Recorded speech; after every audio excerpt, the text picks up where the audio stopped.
Hey everyone, here's a recap of the Midjourney Office Hours from September 13th. This is a spicy one. David said they're changing their plans a little bit with regards to roadmaps and models. He said they were going to release version 6 last month, but it wasn't as good as it could be, so they took a step back and started addressing the problems. His plan was to solve 1 or 2 problems and ship them as they were ready, but they ended up being able to solve a lot of the problems. So now their plan is to tackle all issues at once, which means version 6 is larger than expected and it will take longer to make. He sounded pretty confident in saying that it will be a bigger jump than version 4 to version 5. And that is just crazy to think about. Obviously, I can't imagine it, and you probably can't either. We won't know what it's like until we see it, but it's exciting to think about. And by it taking longer to make, I have no idea when it will be released. In the meantime, they'll have an updated aesthetic system coming. He said that images might be more plain, but more accurate to the prompt, and it can still do anything weird if you ask for it. And their plan is to combine that with a second system, the Personalised Aesthetics system, which will turn the default style into something that you're more interested in. A personality test will produce a code for you,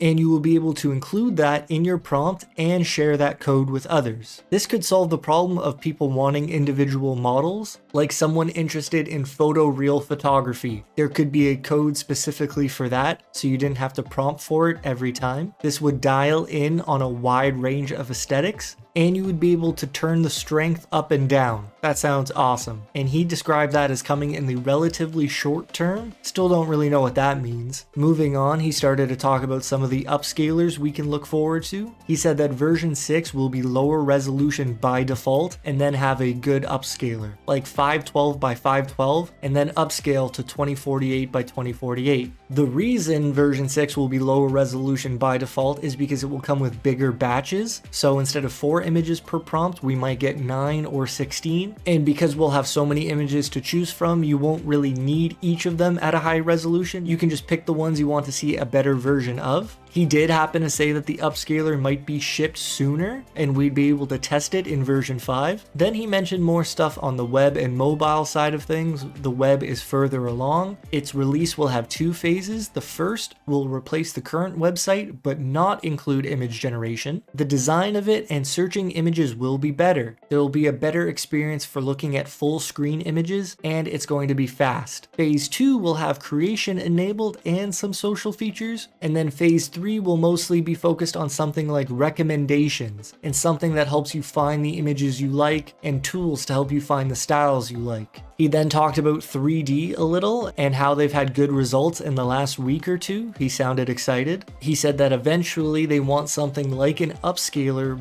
but for 3D with no loss in quality, to take an image from 2D to 3D easily. And he said that their team is starting to be more confident in their ability to produce high quality 3D images. He also said that they have early proof of concepts for video, but it's hard to predict without more research into that area. If you like the art in this video, here is the prompt. It's the subject, photo collages, digital art and photography in the style of pop art inspired portraits, corporate punk, outrun, Jarosław Jaśnikowski, cybergoth, Cody Ellingham, digitally enhanced. I apologize if I pronounced any of that incorrectly, and I use stylized values of 40, 100, and 400. If you want a better look at some of my pictures, you can find me on Instagram at FutureTechPilot. If you have anything you'd like me to discuss, fill out the form in the description. I hope you're doing well, take care, and I'll see you next time.